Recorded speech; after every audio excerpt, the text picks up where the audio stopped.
Ψάχνω να βρω λίγο ακόμα την ηρεμία μου. Πόσες νίκες μέτρησα κι αλήθεια πόσες έχασα. Έμαθα να αρπάζω από μικρό στην ευκαιρία μου. Γιατί στα 14 είχα μάτια 14.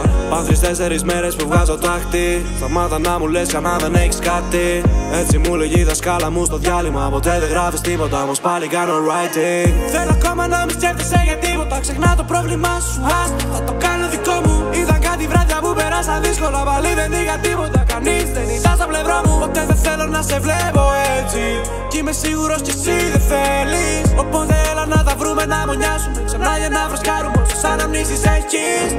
Μπορώ ξανά να καταλάβω πολλά, μόνο από τον τρόπο που με κοιτά. Ένα βράδυ μου είχες πει πως θα μ' αγαπά. Όπως φαίνεται το λόγο δεν το κρατάω. Κάντο για μένα, μη φύγεις απόψε. Όλα μοιάζουν ψέμα, περνάνε οι ώρες. Σας ευχαριστώ όλους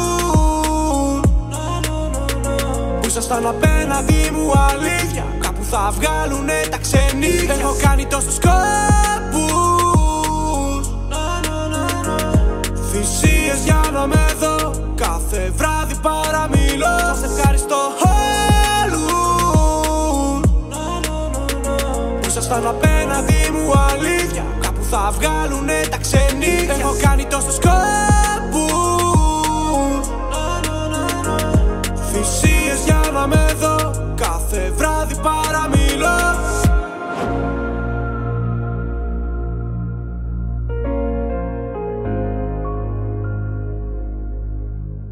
Oh,